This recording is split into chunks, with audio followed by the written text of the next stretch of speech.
إن الحمد لله نحمده ونستعينه ونستغفره ونعوذ بالله من شرور أنفسنا ومن سيئات أعمالنا من يهده الله فلا مضل له ومن يضلله فلا هادي له وأشهد أن لا إله إلا الله وحده لا شريك له وأشهد أن محمدًا عبده ورسوله يا أيها الذين آمنوا اتقوا الله حق تقاته ولا تموتن إلا وأنتم مسلمون يا أيها الناس اتقوا ربكم الذي خلقكم من نفس واحدة وخلق منها زوجها وبث منهما رجالا كثيرا ونساء واتقوا الله الذي تساءلون به والأرحام إن الله كان عليكم رقيبا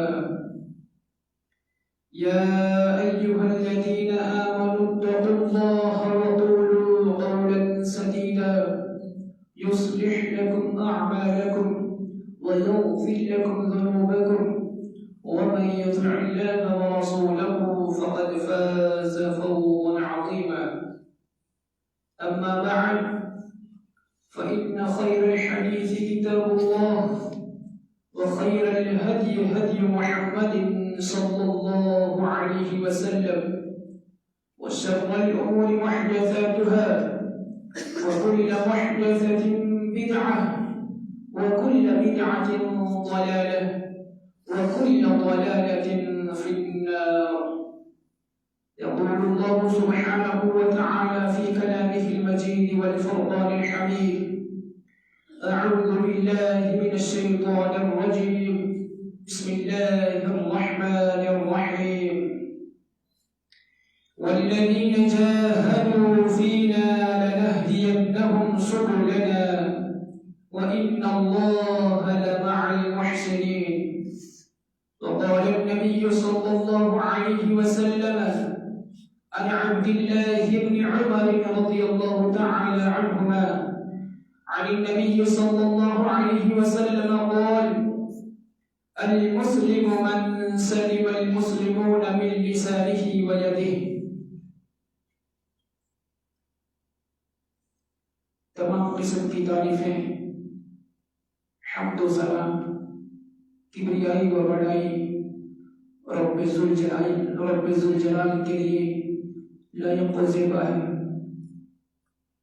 جس رب تعالی نے ہم سب کو ایمان اور توحید کی نعمت سے مالا مال کیا اور رہبری کے لیے، رہنمائی کے لیے محمد رسول اللہ صلی اللہ علیہ وسلم کو مبعوث کیا۔ بے شمار درود و سلام ہو امام کائنات، تاجدار مدینہ، سرور کائنات، امام اعظم محمد رسول اللہ صلی اللہ علیہ وسلم پر، جنہوں نے یہ امن کا پیغام، یہ شانتی کا پیغام، یہ سکون اور اطمینان کا پیغام ہم تک پہنچایا۔ معزز سامعین کرام، اس خطبہ مبارکہ میں میری لب گشائی کا عنوان ہے: اسلام کی نظر میں اچھے لوگ۔ اسلام دین رحمت ہے، اسلام امن کا نام ہے، شانتی کا نام ہے، سکون کا نام ہے، اتحاد اور اتفاق کا نام ہے، پیار و محبت کا نام ہے، حسن اخلاق کا نام ہے۔ اسلام اتحاد کا درس دیتا ہے اور اتحاد کو پسند کرتا ہے۔ اسلام امن کا درس دیتا ہے اور امن کو پسند کرتا ہے۔ اسلام ایک دوسرے سے پیار و محبت کا درس دیتا ہے، عملی طور پر ان اعمال کو کر کے دکھانے کی ترغیب کرتا ہے۔ اگر اس کائنات میں سب سے بہترین نظام، سب سے بہترین رولز اگر کسی مذہب میں ہے وہ اسلام ہے. نہ صرف ہم آپس میں ایک دوسرے سے پیار و محبت کریں بلکہ دوسروں کے لیے جو اسلام سے باہر ہیں ان کو بھی آپ تکلیف نہیں دے سکتے، حتیٰ کہ آپ جانوروں کو بھی تکلیف نہیں دے سکتے. یہ اسلام کی خوبصورتی ہے. آپ کسی کا حق نہیں کھا سکتے ہیں، آپ کسی کو ناحق قتل نہیں کر سکتے، آپ کسی کو ناحق تکلیف نہیں دے سکتے. یہ اسلام ہے، اسلام کی تعلیمات ہے. رب الجلال کی کتاب کتاب توحید قرآن کریم گواہ ہے.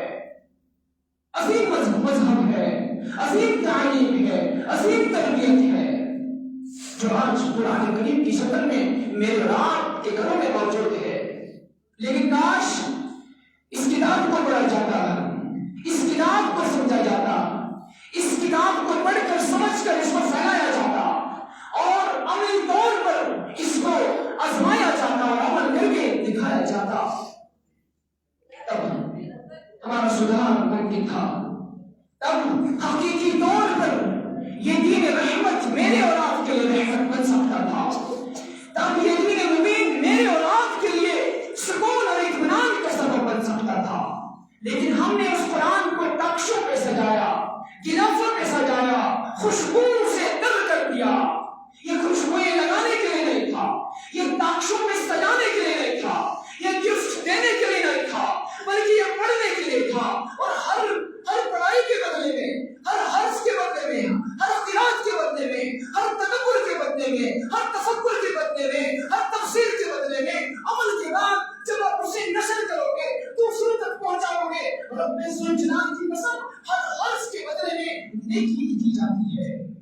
کائنات کی واحد کتاب ہے، کائنات کی عظیم کتاب ہے. اگر کسی سے پوچھا جائے اور کہا جائے کہ سب سے عظیم کتاب دنیا میں کون ہے، جس میں شک و شبہ کی بات نہیں ہے، جس میں شک کرنے کی کوئی گنجائش نہیں ہے، تو بولنا سورہ بقرہ کھولو، ابتدائی آیات پڑھو، ذالک الکتاب لا ریب فیہ ھدی للمتقین. کائنات کے لوگوں، ایک عظیم کتاب ہم کو ملی ہے، ایک عظیم تحفہ ہم کو ملا ہے، ایک عظیم نعمت مجھے اور آپ کو دی گئی ہے، امت مسلمین کو دی گئی ہے. لیکن ہم نے اس کو معمولی کتاب سمجھا ہے، ہم نے اس کو ایک چھوٹی سی کتاب سمجھی ہے. نعوذ باللہ. ہم تو غلط تو کرتے ہیں، قسمیں جو اٹھاتے ہیں یہ قسموں کے لیے نہیں تھی بلکہ یہ پڑھنے کے لیے تھی اور پڑھنے کے بعد عمل کرنے کے لیے تھی. کہ ہدایت ہے ان لوگوں کے لیے جو پرہیزگار ہے، جو متقی ہے، جو تقوی شار ہے، جو پرہیزگار ہے، جو رب سے ڈرنے والے ہیں. ان کے لیے یہ کتاب ایک راہ ہے، راہ کھولنے والی کتاب ہے. رب الجلال نے اعلان کر دیا تھا ذالک الکتاب، یہ کتاب ھدی للمتقین، ہدایت ہے متقین کے لیے جو تقوی شار ہے، جو رب الجلال کے احکامات پہ عمل کرتے ہیں اور رسول اکرم صلی اللہ علیہ وسلم کے طریقے کو فالو کرتے ہیں. لا ریب فیہ ذالک الکتاب لا ریب فیہ ھدی للمتقین. اس کتاب میں شک کی کوئی گنجائش نہیں ہے. یہ ہدایت ہے ان لوگوں کے لیے جو متقی ہیں، جو تقوی اپناتے ہیں، جو تقوی کو اہمیت دیتے ہیں اور رب ذوالجلال سے ڈرتے ہیں. اس کتاب کو ہم نے چھوڑ دیا، ہم اپنے مقصد کو بھول چکے ہیں، اپنے عیب کو بھول چکے ہیں، غرض و غایت کو بھول چکے ہیں. ہم سوچتے ہیں کہ سب کچھ دنیا ہے، دنیا کے عیش و آرام سب کچھ ہے، یہ مال و دولت دم سب کچھ ہے، یہ پیسہ گاڑی بنگلے سب کچھ ہے. رب ذوالجلال کی قسم یہ کام آنے والا نہیں ہے. کام اگر آئے گا اس قرآن کے مطابق کتنے چلے ہو، اس قرآن پہ کتنا عمل کیا ہے. محمد عربی صلی اللہ علیہ وسلم کو تم نے پہچانا کہ نہیں پہچانا، ان کی سیرت کو اپنایا کہ نہیں اپنایا، ان کے طور طریقوں پہ چلے کہ نہیں چلے. اچھا انسان بننا ہے تو قرآن کو فالو کرنا ہوگا. ایک ہاتھ میں رب کا کلام ہونا چاہیے اور دوسرے ہاتھ میں محمد عربی صلی اللہ علیہ وسلم کا کلام ہونا چاہیے، حدیث ہونی چاہیے. جب تک نہ ان دونوں چیزوں کو پکڑا جائے، جب تک نہ ہم ان دو چیزوں کو پکڑیں گے ہم اچھے انسان بن ہی نہیں سکتے ہیں. کائنات کے سب سے مالدار کیوں نہ بن جائیں، کائنات کے سب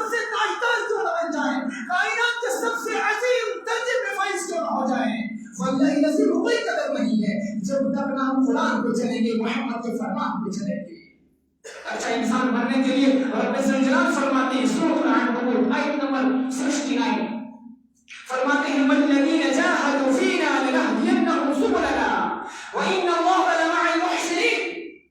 وہ لوگ جو ہماری راہوں میں مشقت اٹھاتے ہیں, ہماری راہ میں مشقتیں اٹھاتے ہیں, تکالیف برداشت کرتے ہیں, مصیبتیں جھیلتے ہیں, رب ذوالجلال فرماتے ہیں لنہدینہم سبلنا, قریب ہم انہیں اپنی راہوں پہ چلائیں گے, اپنی راہیں دکھائیں گے.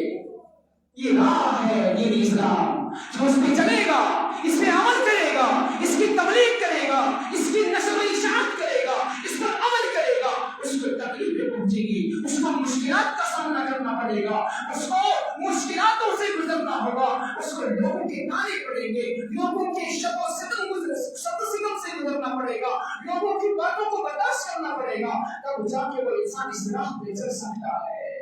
والذین جاہدوا, جو رب ذوالجلال کی اس راہ میں یعنی دین اسلام میں مشقتیں اٹھاتے ہیں, عمل کرنے میں, تبلیغ کرنے میں, جماعت سے جڑنے میں, صدقہ و خیرات کرنے میں, جمعیت کو مضبوط کرنے میں تکلیف آئیں گے, آپ نے ان کو جھیلنا ہے, آپ نے ان کو برداشت کرنا ہے, آپ نے ان کا مقابلہ کرنا ہے.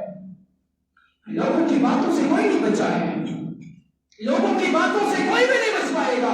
آپ بڑے سے بڑے متقی بن جاؤ, لوگ تب بھی آنے دیں گے. آپ گھٹیا سے گھٹیا بن جاؤ, لوگ تب بھی نہیں چھوڑیں گے.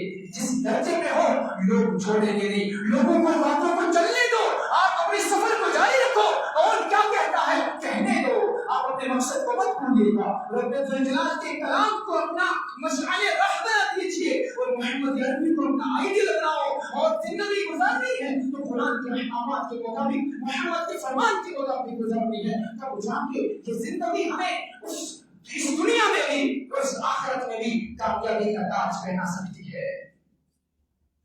اور یہاں رب ذوالجلال فرماتے ہیں جن لوگوں کو ہماری راہ میں چلنے میں مشقت آتی ہے, تکلیف کا سامنا آ جاتا ہے, کہاں انقریب ہمیں انہیں اپنی راہیں دکھائیں گے, اپنی نعمتوں سے نوازیں گے. اس سے مراد یہ ہے راہ دین اسلام ہے, اس پہ جو چلا ہے, چلتا ہے, چلے گا, تکلیف آئے گی, مشقتیں آئیں گی, لوگوں کے تانے پڑیں گے, گالیاں پڑیں گے. میرے نبی کو تو شاعر اور مجنون کہا جاتا تھا, شاعر کہا جاتا تھا, مجنون کہا جاتا تھا, دیوانہ کہا جاتا تھا. قربان جاؤں محمد کے نام پر انہوں نے کبھی کسی کو جواب نہیں دیا. اس نے حسن اخلاق سے ان کو منوایا, اور تب تک اپنے آپ کو قرآن و سنت کے مطابق چلتے بنے. ایک وقت آیا کہ انہیں مشرکین مکہ نے کہا یہ صادق الامین ہے, یہ سچا ہے, اس کے پاس امانتیں دیا کرو, خیانت نہیں کرتا ہے, یہ سچ بولتا ہے, جھوٹ نہیں بولتا ہے.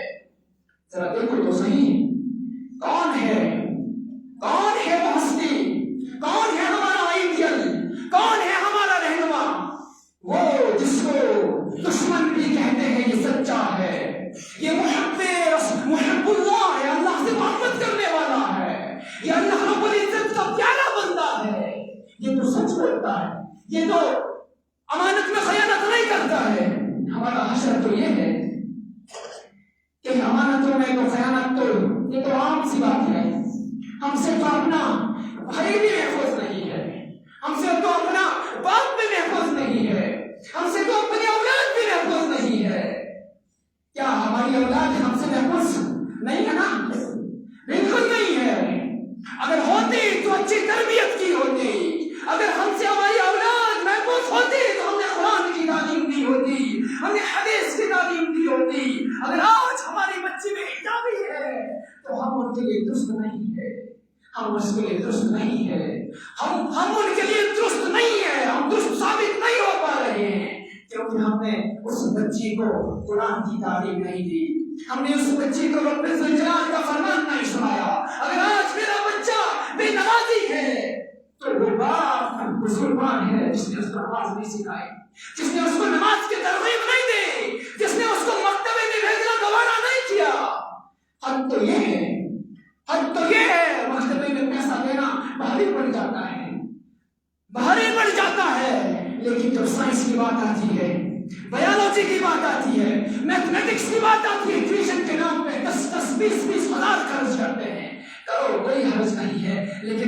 کتاب کے لیے کنجوسی کیوں ہے؟ عظیم کتاب پڑھانے کے لیے دل کنجوس کیوں ہو گیا ہے؟ عظیم کتاب پڑھانے کے لیے 50 روپیہ بھی کیوں مالی پڑ جاتا ہے؟ ذرا سوچنے کی بات ہے، تدبر کرنے کی بات ہے، اپنے آپ کو جھجھوڑنے کی بات ہے۔ اگر میں قرآن کی تعلیم دینا گوارا نہیں کر رہا ہوں اپنے بچے کو اور اس کی فیس برداشت نہیں کر رہا ہوں، تو کیوں کر سائنس کی، ٹیکنالوجی کی، کمپیوٹر کی، انجینئرنگ کی فیس 20 ہزار مجھے دوا رہا ہے؟ کیوں؟ کیونکہ وہ دنیا میں اعلیٰ مقام دے سکتی ہے، وہ دنیا میں اعلیٰ مرتبہ دے سکتی ہے، وہ دنیا میں دن و دولت کمانا آسان ہو جائے گا، وہ پیسے کمانے کے کام آ جائے گا۔ لیکن قرآن دنیا میں بھی کامیابی کا سبب ہے، آخرت میں بھی تاج پہنایا جائے گا۔ لیکن کیوں کر ہم اتنے کنجوس ہو گئے ہیں، اتنے پیچھے چل چکے ہیں اور اتنے نادان ہو گئے ہیں، اتنے کمزور ہو گئے ہیں کہ قرآن پڑھانے کے لیے ہم سے 100 روپیہ نہیں کرتا ہے، ہم سے خالی صاحب کے پاس جا کر ٹٹولا تو جاتا ہے، لیکن گھر میں بچے کو سبق نہیں سنا جاتا ہے، گھر میں بچے کو پڑھایا نہیں جاتا ہے، گھر میں ترغیب نہیں دی جاتی ہے۔ ماں تو بہت تھی اس بچے کے لیے، ماں نے کبھی نہیں کہا، باپ تو اس کے لیے دروازہ تھا، باپ تو اس کے لیے ستون تھا، اس نے بچے کی تربیت دوبارہ نہیں کرنی۔ یہ تربیت مدارس میں ہوتی ہے، مکاتب میں ہوتی ہے، لیکن مدرسہ بچے کے لیے ایک عظیم درس کا ہے، اسے قبل ماں کی گود ایک بچے کے لیے اسکول کا لیول رکھتی ہے، اسکول کے مثل ہے۔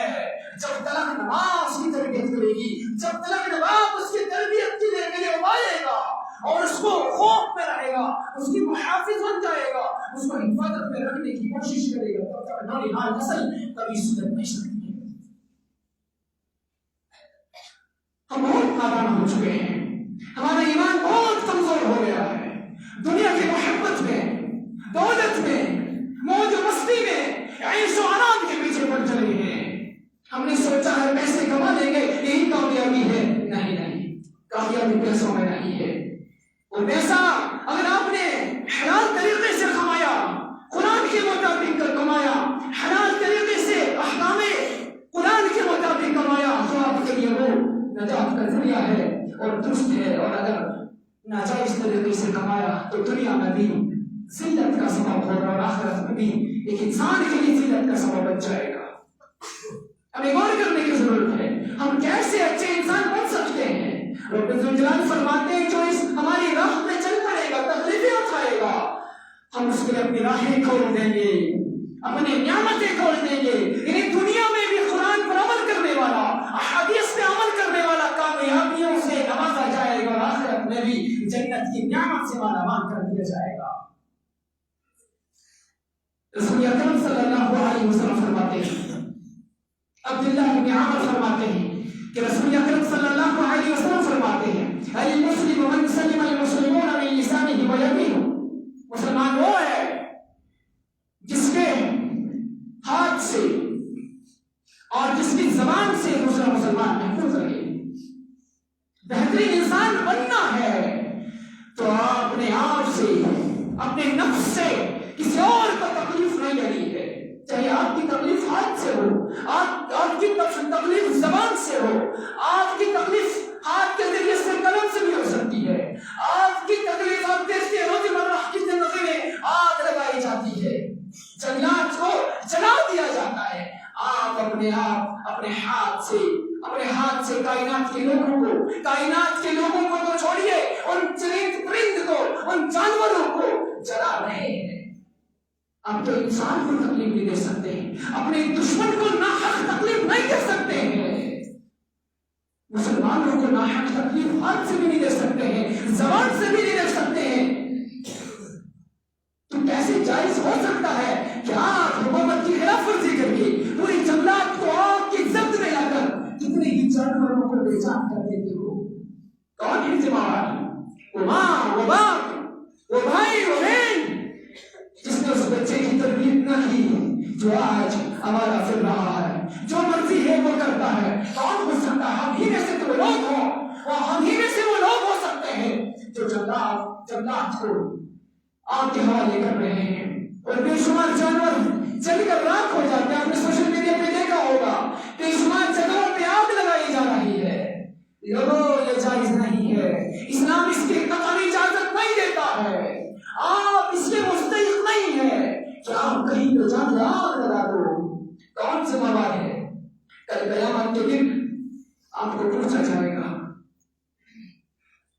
پوچھا جائے گا آپ نے آگ کیوں لگائی، اس جنگات کو کیوں نست نابود کر دیا، جلا دیا؟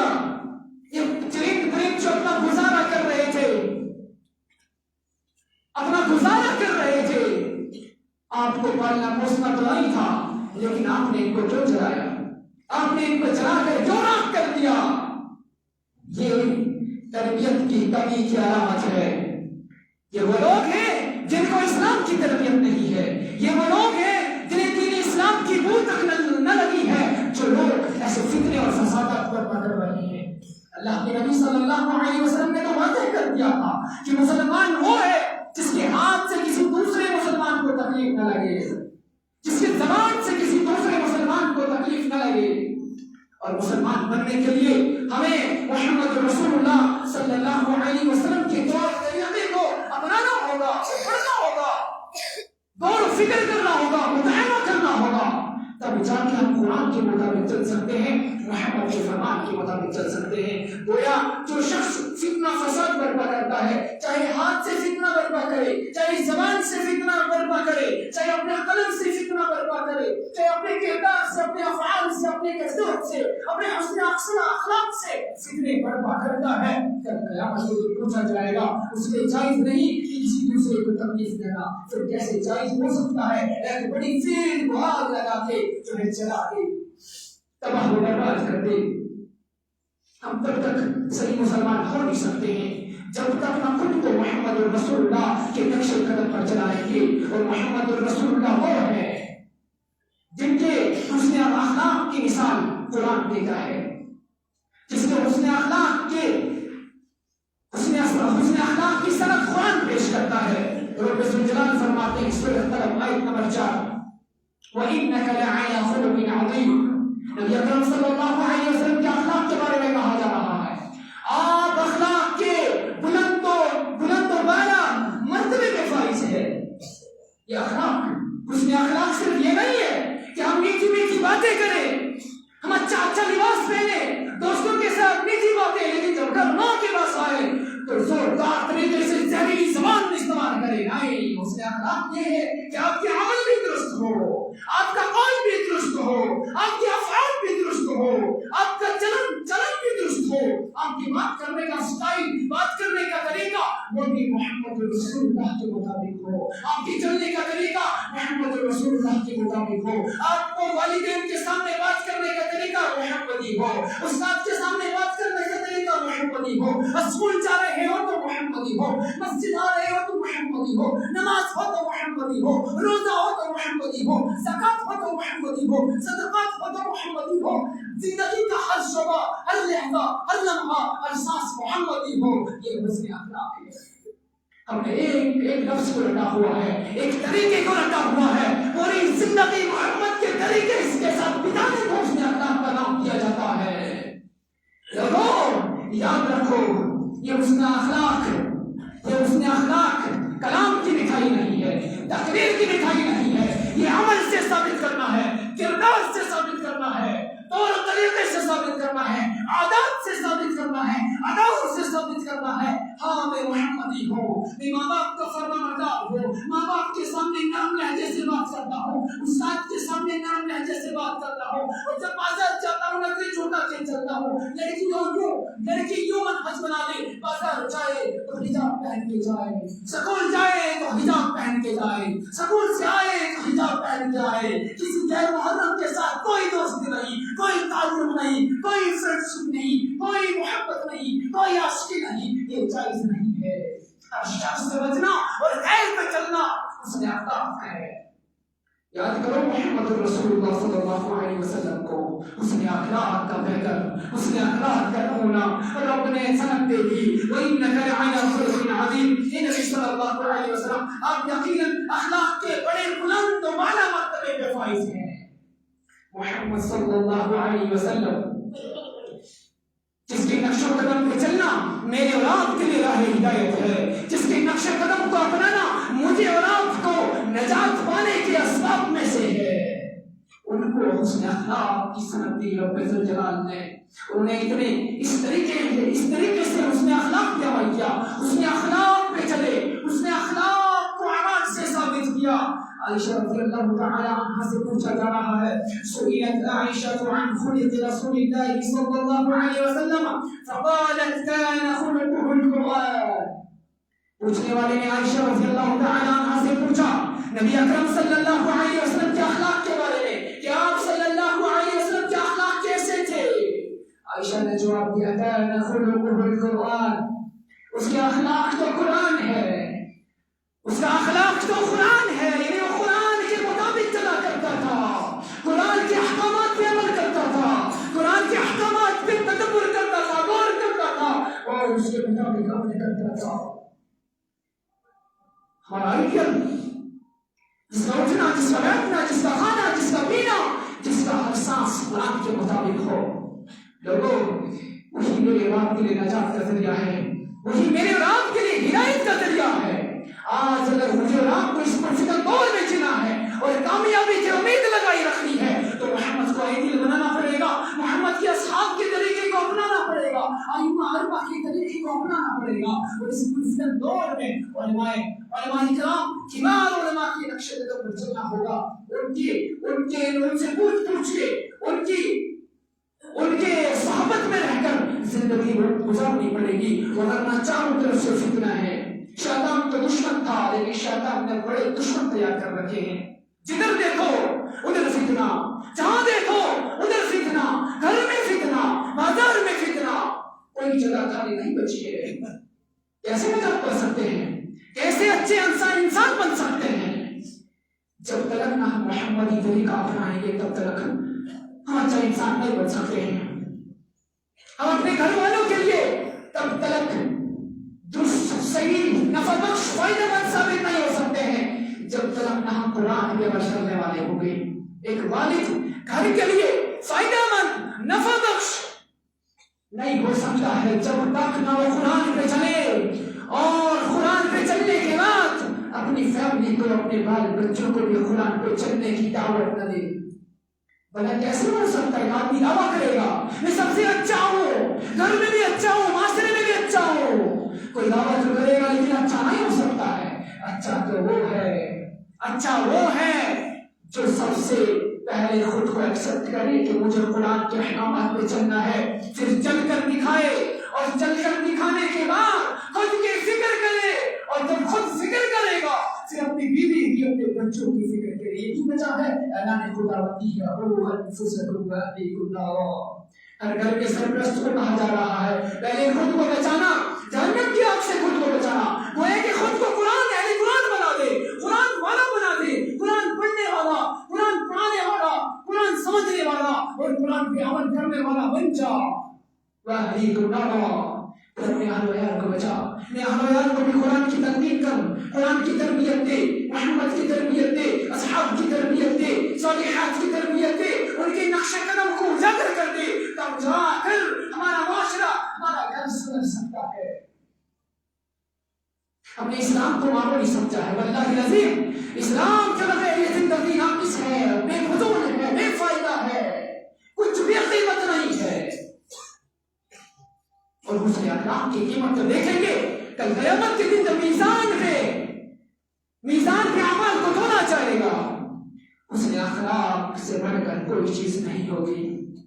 حسن اخلاق, اچھا کردار, اچھی گفتگو, محمد کا طریقہ, محمد کے اصحاب رضی اللہ عنہم اجمعین کا طریقہ, ائمہ اربعہ کا طریقہ, محمدی لباس, محمدی کردار, محمدی تعلیم, محمدی تربیت, محمدی نظریں, محمدی دکھاوا, محمدی چلنا, ہر ایک طریقہ محمد کے مطابق نہ ہو تب تک معاشرہ, گھر, اپنے آپ کی سدھار اور اصلاح نہیں کر سکتے.